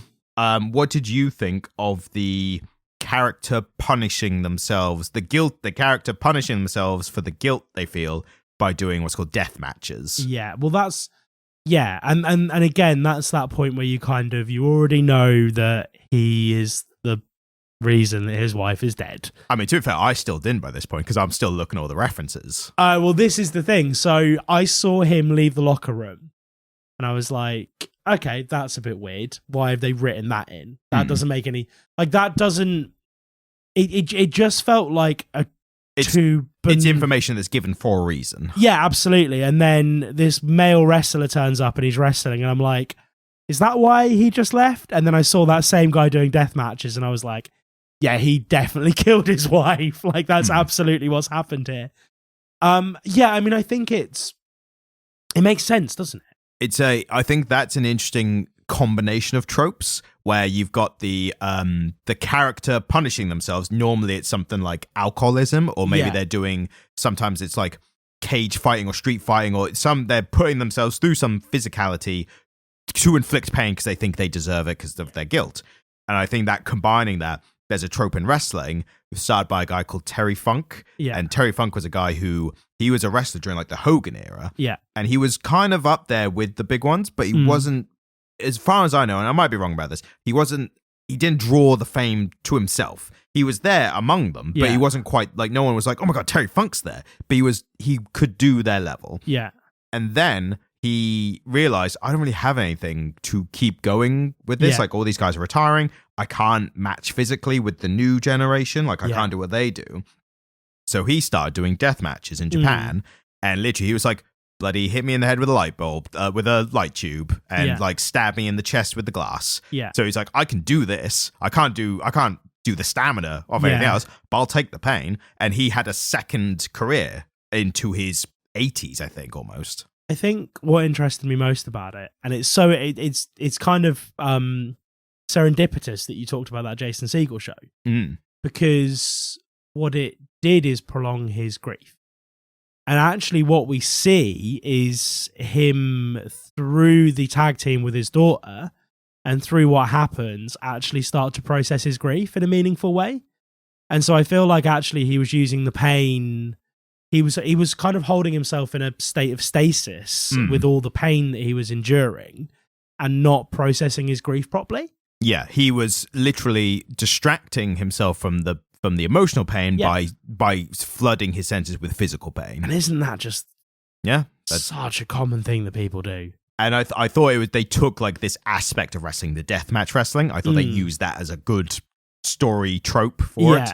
I think we've done really well talking a lot about the first couple of issues, and we've not even got to what the kind of main plot is. Also, just aside, the panel where the puppy is about to be punched is so funny for some reason. He punches a puppy. They managed to make that funny. But so we haven't even touched on what is basically the main part of the entire story arc. Yeah. The necromancer character basically says, I'm holding this tag team tournament for wrestlers, and the winner I will use my necromancing powers and bring someone back from the dead. So naturally, Lona's immediately like, obviously, I want to bring my mum back. Nice little bit where he makes a thing of her mum, and she's like, oh my God. And then it's just smoke and it dissipates. And she's so pissed off in that moment. Like, I thought that was just such a quick, little, accurate, character point. I think what I found interesting about this as a storytelling device is it meant that every single person, every single wrestler we see has a tragic backstory. And it means when we see the heels, the obvious heels, the Philos, we see one of their tragic backstory. Only a couple panels. Dying boyfriend, I think it was. I think it was kid, wasn't it? Was it a dying kid? I think so. I might be wrong. Her getting into that hospital bed and cuddling that dying person who, you know, has he got months? No, I think it's hours. And it made me sympathize with the heels. Yeah. It really made me feel for the heels. I mean, even in pro wrestling, like any other medium, the best heels are the ones you can sympathize with as well. They're the most compelling. That's what Cobra Sun was, wasn't he? He was him and his wife were part of a tag team before he turned heel. And so even to his fans, he would have been the heel that everybody sympathized with because they remembered him as a babyface, right? Potentially. It depends what the breakup for was. Like, it's a very WWE thing where they'll have tag teams and then one of them just turns around and attacks the other in a literal heel turn move. The better ones I find is there's ones that are a lot more subtle. There was one tag team of two wrestlers who I'm big fans of. It was Kenny Omega and his most recent partner, Hangman Adam Page. Yeah. And they were a tag team. And the problem with them was that Hangman, he was losing himself a bit in like kind of not quite alcoholism, but he was drinking a bit. And Kenny Omega's like teetotal and didn't do anything at the straight edge. Who they were facing, Hangman was like becoming friends with, a team called FTR at the time. Yeah. And when they tried to retain these tag titles and lost them in the end, and Hangman, who was expected to maybe turn heel or lose out or something, he fought so desperately to stop them from losing. Like, he was putting it all. He was saving the pin. He was saving Kenny from getting pinned, and he was like just fighting through, and eventually just lost out, couldn't fight anymore, and just lost it. And then after the match, you expect like who's going to turn on who, as the trope we've been conditioned with by the monopoly of WWE. And what happened was, Hangman, he sees Kenny in the ring, and he's walking over to him, and he's so exhausted, and he falls forward, and Kenny just stands out of the way, lets him fall, and just turns around and walks off. So he didn't catch him, and he just walks away. And because we were so conditioned on this trope of like, hit you in the back with a steel chair, that was so much more poignant and emotional, the story beat. Yeah. And I think they did a really nice job of it in the comic where the Philos turn on each other. Because neither one of them turned heel. Yep. And that's what you're expecting. You're expecting one of them to turn heel because they both had somebody that they were trying to save. And actually, they just turned on each other and it was this noble, like... We have agreed to fight each other now. Yeah, it felt a bit Battle Royale. Yeah. I like that in this tournament, they could suffer these horrific injuries. And I think it was heavily implied that the Necromancer had... like magical, amazing healing stuff. No, it was explicitly stated that he had very good doctor. Well, yeah, I mean, I thought that he surely must go somewhat above and beyond that as well. Well, my assumption was that he would be able to save people, and I think it was the point at which his the champions died, right? Yes, they both died in the ring. Killed each other, yeah. And instead of just bringing them back to life, he calls Sun and Steel out. And in my head, I went, he can't bring people back to life. Yeah, that's interesting. If he could bring people back to life, he'd just have brought his champions back and have them there ready. But also, to be fair, he did need a winner. Like, tournament rules, it's like, well, they're disqualified because they're fucking dead now. So we do need a winner. And that would be tournament rules. Like, whoever came second, like, they win now. Is in the tournament. They have a lot of interesting other teams. And calling back to the beginning. The orangutans! Orangutans. Just literally a pair of orangutans. Yeah. One older, one younger. And their finisher, did you see what their finisher is called? No. Their finisher is called, spelt slightly differently, Attenborough's Cradle. I did, Attenborough's Cradle. I did, I did. And that made me laugh. Yeah, that was a great one. I like how well they captured a mature and juvenile orangutan. Yeah, they were definitely... you could tell not just in size alone, but just in mannerism. Like, one was kind of older and wiser, and the other was a bit younger and pluckier. And just in the way their faces were constructed. Yeah. The artist did a really good job on anatomy. Like, I know it sounds like a really silly thing to... No, but it's good they were good at that, because this is the topic where you need to have that skill as an artist. Yeah, absolutely. Like the anatomy. One of the most anatomy-based stories is pro wrestling. Yeah, like it made a lot of sense to really focus on the anatomy, and because they did, the art style never dragged me out of it. And it was when I saw those two orangutans, and I was like, oh, one of them is obviously juvenile. That's a really nice touch.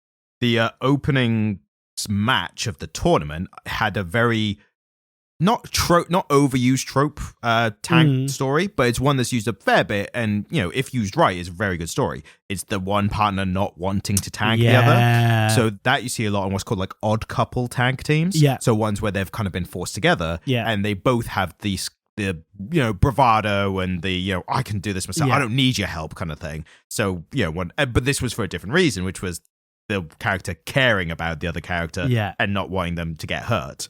And then she gets in, Lona, she's finally tagged in because she can't take anymore, and she's just amazing at it. And it's kind of interesting that like she was called Green as a literal pro wrestler who was trying to fake it. Turns out she's really good at legitimately hurting people. She's a bit of a beast, isn't she? And there's kind of an irony that the Cobra-san is good at it as well, because he accidentally hurt someone lethally. Now he's doing those moves without trying to be safe at all. And is it like a plus? Does he have that as an advantage, or was that literally just a one-off mistake? And he's taking effort to unlearn the safety of pro wrestling now by actually trying to hurt people. And this is because you showed me a boxing match with a pro wrestler. And he's in the middle of a boxing match and he just goes to pick the guy up and it's like, oh, that's learned behavior. Guy called Bobby Fish, he's a bit of an older wrestler, and to the point where people make jokes about how old he is, like how he was there at the first carnival shows and stuff like that. So that's Bobby Fish. That's what he's known for nowadays. And talking about tag team finishes as well, going back to that, the finisher that Cobra and the mum, is it Yua, they do is actually an existing move. It's a modified, what's called a Doomsday device. It was done by one of the original greatest tag teams, or what's considered greatest tag team, the Road Warriors. So they were two guys who came out in like big shoulder covering things with spikes coming out of them. I know who you mean. And one of them was called Animal, one of them was called Hawk, and their finisher, the Doomsday device, guy would get up on the like electric chair place, and the other one would clothesline them off. But this one, they clothesline, and Cobra-san puts him in a powerbomb. It's kind of modified as in that way. But it's, for me, and any wrestling fans listening, I'm always like, that's that move by those people. So I'm still having that reaction a lot. I think the fact that they kind of grew into being a tag team, it was that moment when they pulled that move off together that I teared up. That's good. And I did mention to you that I teared up, didn't I? And that was the pre storytelling. The foreshadowing of that move being like, this is the move that you and me and your mum used to do. And did you get that? Like, well, they're gonna do it later. I did. And when I got that payoff, I was like, oh, it's such a good job. Friendship is magic. Speaking of bronies, but one thing I noticed was the page layout was particularly good for the two kickouts. Sorry, the 1, 2, 3 kick out. You would literally get the ref counting a pin after a big move, 1, 2, and that would be the bottom right panel of the page. And then you turn the page, and it's the new one is kick out, like, or 3. Like the page layout really paid off the close kickouts. So I thought that was pretty smart page layout for this storytelling. Speaking of kickouts, how did you feel about the fact they actually lost the match to the Philos? Because you're building up to them winning, right? And the Philos killing each other kind of feels like a Deus Ex Machina to me. A little bit, yeah. So I agree with you in that kind of Deus Ex Machina thing. I think it was still interesting. It didn't. And we know later that we'll get to a point, but it's not just the be-all. It's not like everything saved afterwards. So I think that saves it from being a Deus Ex Machina for me. It's more like a story beat. And it was interesting, so I'll allow it. The fact that they lost, for me, was actually more predictable than any of the actual predictable story tropes. Really? The reason is there's one glaring difference between normal storytelling and pro wrestling. Right. So in normal storytelling, the good people, or the protagonists, win most of the time. Whereas in pro wrestling, the heel will win at least half the time. It's more like 50-50. So, because what you always have is any pro wrestling company, you're always trying to build up the big bad guy, big baddie, being taken down by the righteous babyface, everyone's behind him hero, right? So that's the the end point for your biggest shows. In an ideal world, there's variations, also there's differences, but that's like the core trope you want to aim for. So in doing that, you have to build up baby faces and heels.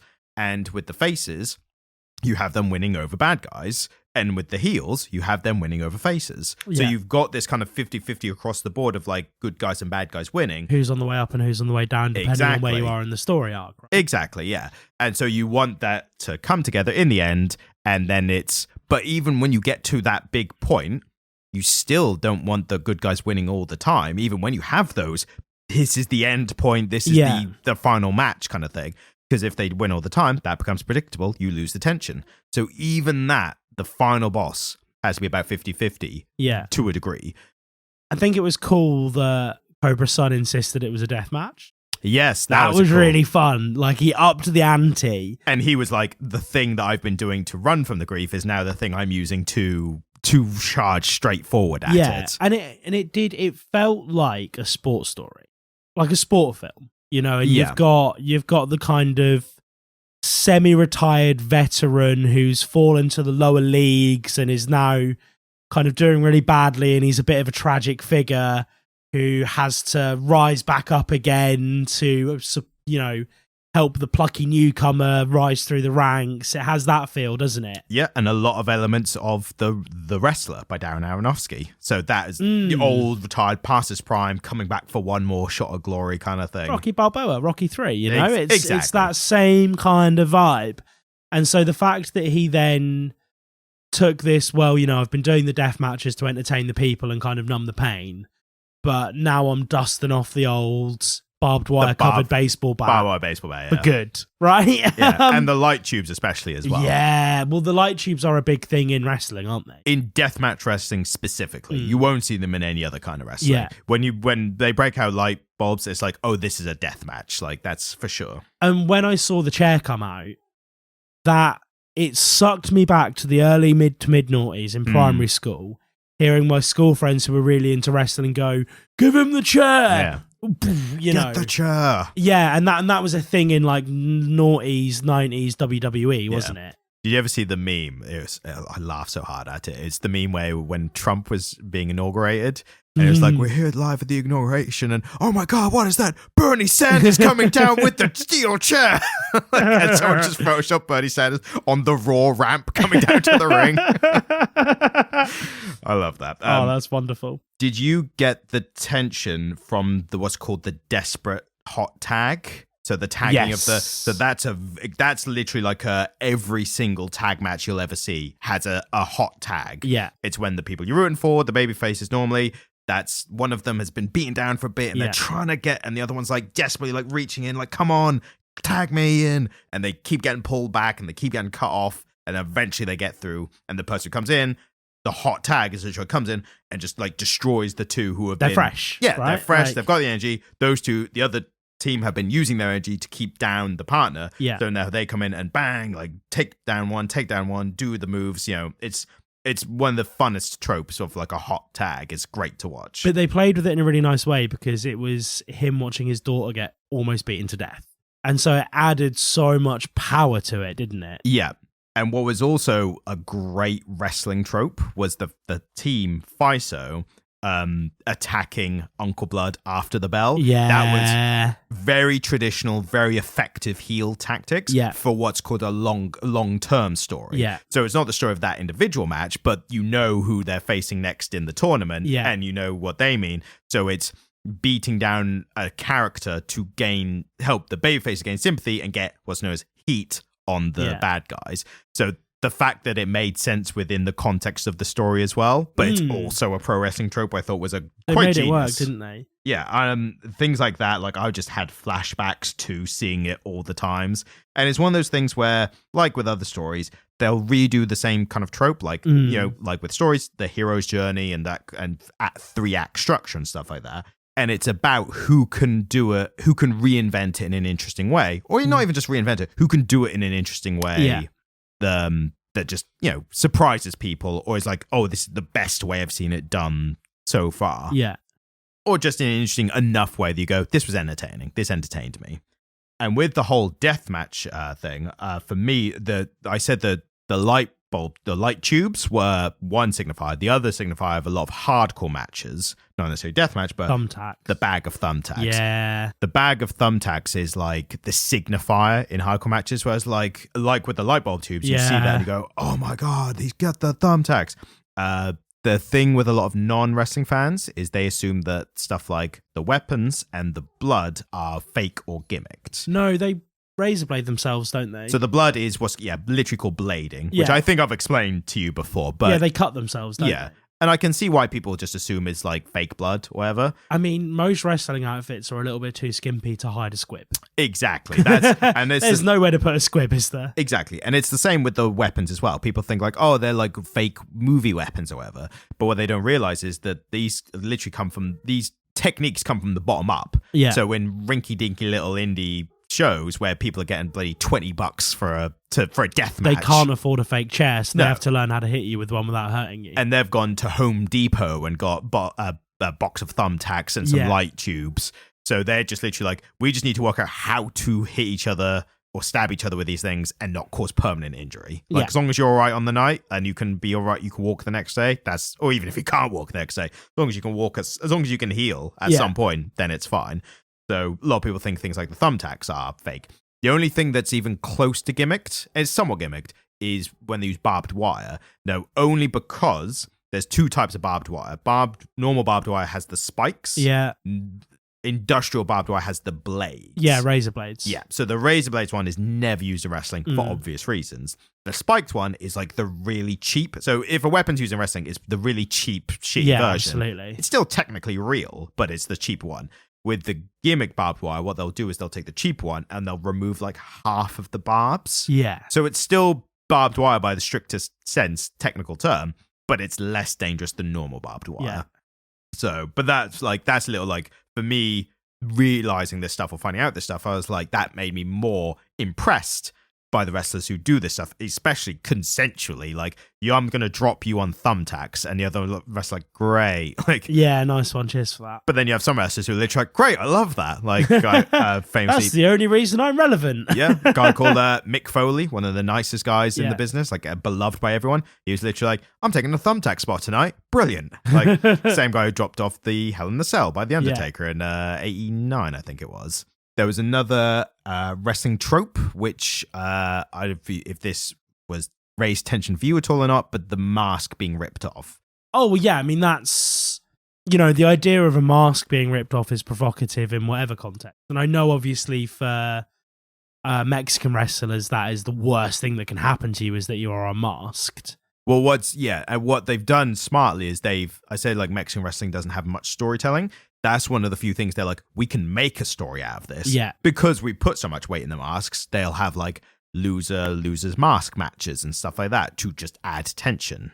And it was a mask that he'd inherited from his dad, and it was part of, Lona has this really strong wrestling heritage, and that's part of her wrestling heritage just being ripped off. And obviously it was a really important story beat as well. Like, I was waiting for his mask to get ripped off, because that was the only way that he was going to let her know who he was by accident when his mask got ripped off. And truthfully, that was the only surprise I saw coming. That was the only one that I was like, I know his identity's going to be revealed. It's probably going to be mid-match mask. He's going to get, and it really ruined her match. It really threw her off, didn't it? And so it was a really powerful story beat, and it also had repercussions, which I liked. And there's a lot in a mask, I think the mask is a really powerful construct. I mean, in storytelling, it's one of the biggest metaphors. Like, someone wearing a mask. Yeah, absolutely. You don a mask. Hiding identity, being your true self, or, Batman and masks. It's a whole thing, isn't it? And it was in that match that I feel like they really bonded as two wrestlers, which is also the point at which they really bonded as a father and daughter, which is the point at which they started to grieve. And, his death matches he'd been doing was the way that he was avoiding his grief. And so the metaphorical resonance of that being the moment that mask came off, and we stopped seeing him as the wrestler and started seeing him as the father and the bereaved husband again. On so many levels, it was metaphorically resonant that the mask had to come off. And it was a great moment for the mask to come off for me. Yeah. And so it had a lot of resonances for me. Obviously, it didn't resonate with me probably in the same way it did for you. I think that you were kind of seeing it as, oh, he's a wrestler who's just been unmasked, whereas I was thinking of it in a more metaphorical sense.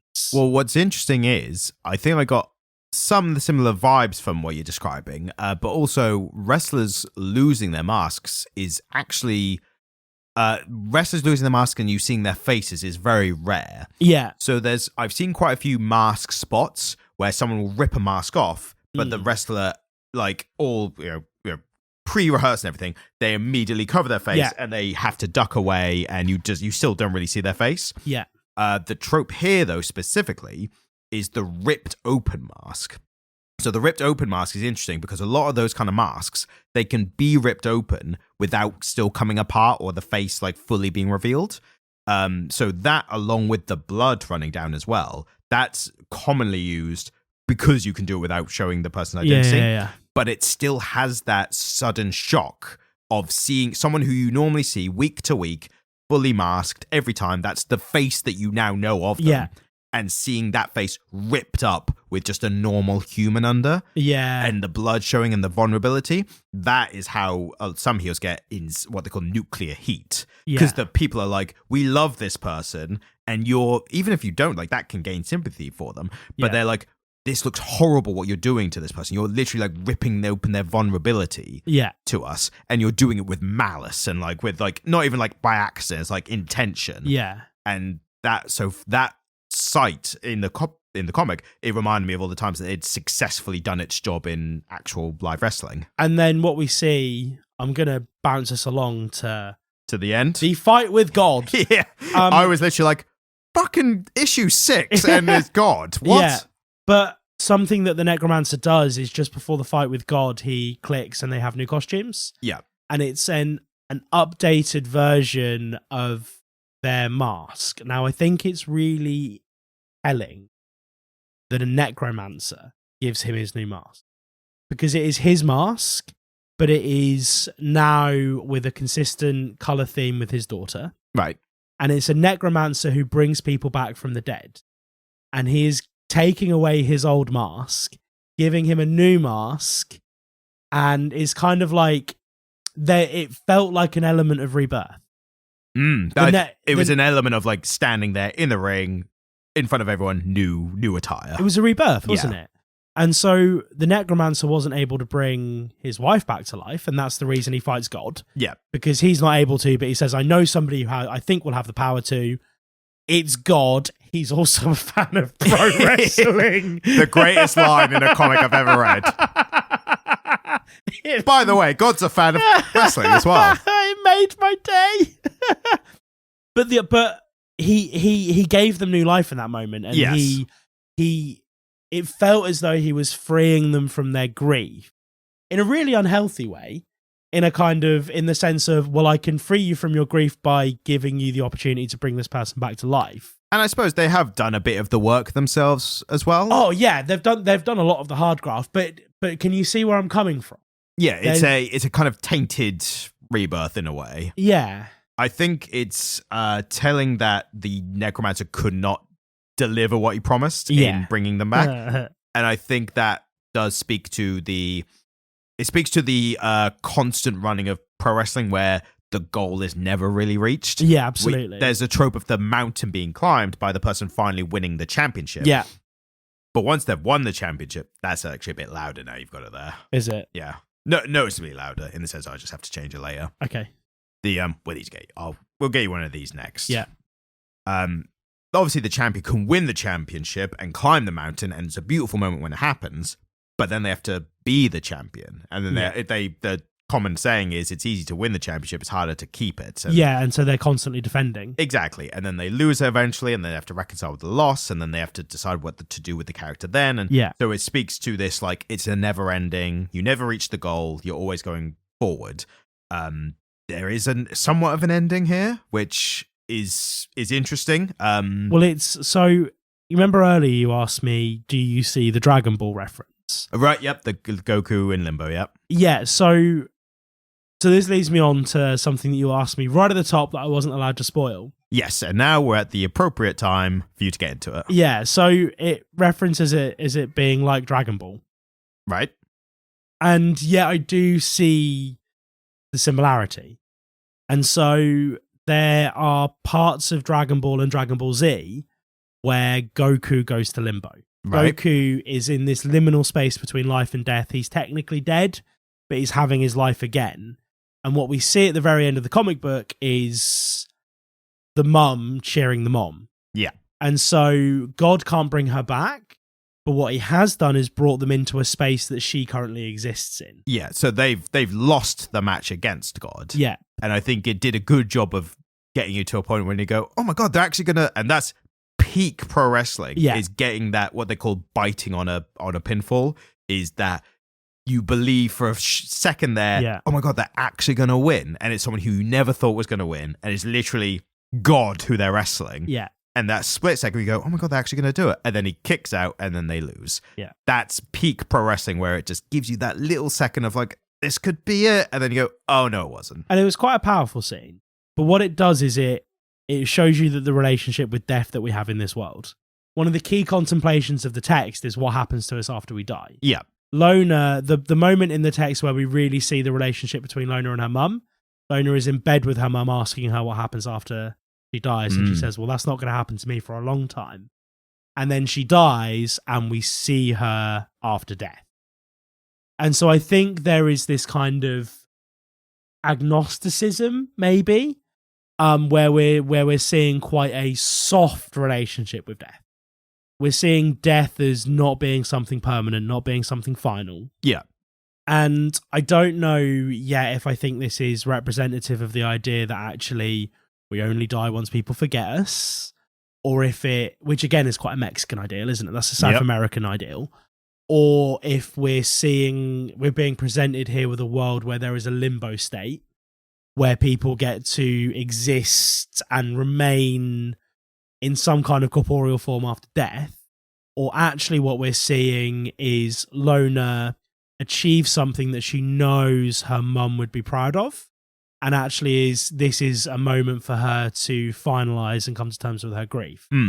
Really excited for there to be an issue 8, so we can work this out. Is there going to be an issue 8? See, I was just going to mention this. So first I was going to say, I think the ending is ambiguous enough that it could mean any of those things you've just listed, and I think that's a good ending. Yeah, it's a great ending. But we still know canonically, like, what the literal ending is, where they didn't win, but she got this memory, and that's enough, good enough in the meantime. And then the mum being in the audience, it's just that little bit extra, like, ooh, could mean this, could mean this. I like that level of ambiguity in an ending, because we get the hard ending, and then a little bit extra.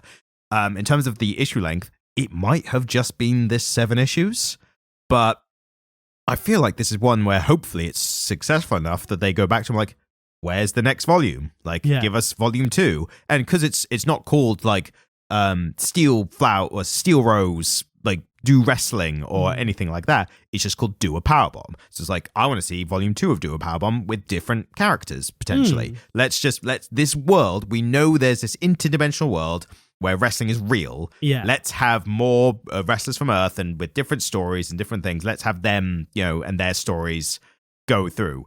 So fingers crossed that we get that. It was a solid ending, wasn't it? Yeah, I thought it was a good ending, and it just made me want more, which is ultimately the best ending. Yeah, of absolutely. And it left me in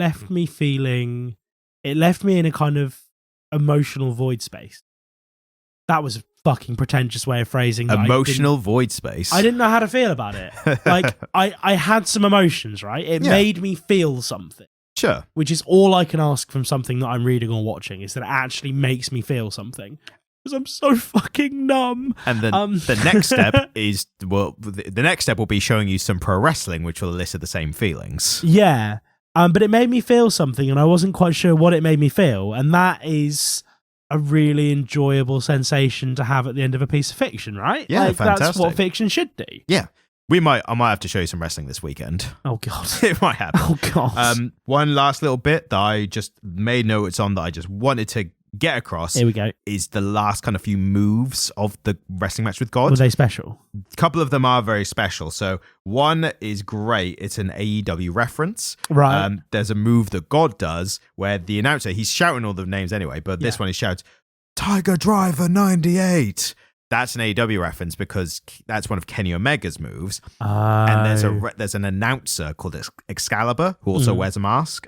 He used to be a wrestler. Now he's considered a great modern announcer. Yeah. Great play-by-play. And his thing is that he knows all the wrestling moves. Like, that's kind of his gimmick. He knows more wrestling moves than any other announcer, or even a lot of wrestlers even. So, and the running joke is that Excalibur will just be like watching a match and they'll do some like weird flippy shit. And he's like, oh my God, like Battle Stations 84 or whatever, like just a random name. Yeah, he just knows them. But that trope, that joke started with him shouting Tiger Driver 98 whenever he did it. Oh, that's really, so it really is a deep cut for the wrestling fans. Yes. And that's Kenny Omega's move. Then there was Cobra Sun doing a Snapdragon move, which is another of Kenny Omega's famous moves. And it's a great one. He's the only person I've seen do it. But Snapdragon is where you basically get your arms under like a full Nelson hold. Yeah. But then you get here and you just throw them. What you didn't see is that in demonstrating that wrestling move, Ryan threw his headphones off. I was doing it to the cat and then my own headphones came off. That's staying in. Of course, I can't cut that out now. That's gonna have to be animated with just like headphones falling off someone. So is the implication here that Kenny Omega is God? I mean, I'm not saying that outrightly, but I'm saying, the math adds up, Is this your way of trying to get Kenny Omega on the podcast? Oh, that would be amazing. But what's especially Cobra Sun does the Snapdragon, and that's an awesome move. A lot of big neck. Can I see the Snapdragon again? Do I have to get the cat like? Whoop, and then you're gonna hear just the microphone tumbling, like Ryan lost his life attempting a Snapdragon. Just in case there's any animal rights people listening, we're not doing moves to the cat. Yeah, Ryan doesn't have my cat in a full Nelson. That didn't happen. We've both received actual blood injuries from the cat while trying to do this podcast because we're so dedicated to this topic. Absolutely. She's been blading us. She's been blading us all over, little marks on the hands. And she turned heel because she's in season. Yeah, exactly. A common reason people turn heel. Absolutely. Humans and animals alike. I got really horny, so I turned heel. Just sounds wrong. So the last bit is the finishing move that God does. He picks both Lona and Cobra Sun, picks them up. The way he picks them up, that move, so I wrote that down. So the actual move itself is called the One-Winged Angel. Yeah. But the way he did it, he did a double avalanche one-winged angel because it was from the top rope. So it was a two-winged angel. So it's a double one-winged angel. But which is a two-winged angel. Yeah, essentially. But that is called that because that's a Final Fantasy reference. And that's a Final Fantasy reference. That's a I can't even say it. That's a Final Fantasy reference for a character I think called Sephiroth or Sephiroth. Yeah. Who is the favorite video game character of one Kenneth Omega. So they really double down on the Kenny Omega stuff. Really double down on Kenny Omega being God. That's also a nice little Naponophile moment for... He's the Alpha and the Omega. He's the Alpha and the Omega, and that comes up, doesn't it? Yeah, exactly. Yeah. He's like, I'm the Alpha and the Omega, and I'm like, we'll see. And then he did the move, and I'm like, oh my God, it's Kenny Omega. Yes. Oh, right. So that didn't make any sense to me. What, that he was calling himself the Alpha and the Omega? Yeah, no, it didn't make any sense to me. But now that he's God, so it makes sense in itself in a vacuum. No, it made sense on that level. But I kind of saw it and I was like, that's weird phrasing. That's just a weird phrase for God to say. To just be like, I'm the Alpha and the Omega. Yeah, but now that you have contextualized it, it's a fun pun, isn't it? It's also a deep cut as well. Like, it's not something I would even expect every wrestling fan to know. If they've just been a fan of WWE, or even just Mexican wrestling, then you might not know who that is. So it's one to know if you're in the weeds to a certain amount. Yeah. But for the people who did get it, like myself, I was like, that's fun. That's great. I should say, obligatory, Kenny Omega might be the greatest wrestler who's ever lived, who's still wrestling today. The other one might be a guy called Bryan Danielson, who is also very amazing. Not so many Bryan Danielson references here, but that's because he never wrestled in New Japan. Yeah. So I think because Kenny Omega was from New Japan, this guy, the writer, was like, I love New Japan. That's why. There's the other one, who suspiciously was not mentioned here, a guy called Kazuchika Okada. Yeah. And he is like one of the best wrestlers of his generation of all time. He had a 700-day title reign in New Japan, which was insane for the time. But yeah, so obligatory. These guys might be the best. So Kenny Omega is a bit of an eponophile, right? It depends on what that word means. I don't want to attribute him with something bad. He likes Japan. Yes, yeah, he's a big Sorry, Japan head. so Nippon is the Japanese word for Japan. Right. So if somebody likes... I heard file and I was like, I'm going to be careful here. Yeah, no, I know. There's a certain group of people who have ruined the file suffix for everybody else. Audio files. The worst. It's the audio files. They've ruined it for all of us. I spent £1,000 on a speaker. Like, shut up. Because I am a bibliophile. Right. And a little bit... You love Bibles. Yeah, love Bibles. And I'm a little bit of a Nipponophile as well. Love nipples. Yeah, exactly. Yeah. Yeah, no, is it safe to assume that Kenny Omega... Yeah. He's a Japanese citizen now. He's a Japanese citizen who has a favourite Final Fantasy VII character. Yeah. So Kenny Omega, if you happen to be listening, Ryan really likes you big muchly. Big muchly. And so if you are listening, reach out to us because we are doing Manga Month at some point. And so you can we can Skype you in and you can hang out for Manga Month. He'll love that. I mean, he'll be all about that, to be fair. Yeah, you can teach us about weird Teach us how Japanese to do a comics. one-winged angel without breaking our necks. Oh, mate, if Kenny Omega wants to teach me how to do a fucking wrestling move, I'm there. I don't even know who I know who the guy is. But I'll show you. Know who the guy is. I'll show you a good bit of Kenny Omega clips as soon as we wrap up here. But if he wants to fucking throw me over his shoulder, I'm game. Yeah. That sounds like great fun. This might have been the longest episode we've done. Fucking 2 hours. We're in the 2 hour mark. So do you want to take us home? Yeah. So thank you so much for listening. It's been a wonderful time that has been had by all. If you'd like to see Ryan at some point in the distant future, the 2030, 2040, around then, he's going to start releasing YouTube videos under Comic Stance. Yes. I have a thriving TikTok account under Byronic Monkeys. I also once made a video about Greek Norse mythology called Myths of Sad Grown-Ups. You can find that on YouTube. Thank you so much for listening and have a wonderful time. And we have an email address. Yep. And do you remember what it is? comicliteratepodcast@gmail.com. It's always I probably in hindsight should have put the podcast in because that seems to be where you go. comicliterate@gmail.com. Exactly, yes. And podcasts are now published and available wherever you get your podcasts from. Let's say. Wherever you get your podcasts from. Like, we're on Spotify and Google Podcasts. Pretty cool. It's surprisingly low bar of entry to get in. Turns out they'll take anyone. So we're there now. But it made my day. Yeah, it was fun seeing it. So. But yeah, if you are Kenny Omega and you do want to come on the podcast, comicliterate@gmail.com, and subject heading Double Winged Angel. Don't get Jelly Alan Moore. You're not the favorite every month. Oh yeah, Alan Moore, please email us. I really want to chat. Thank you and good night. Good night, goodbye.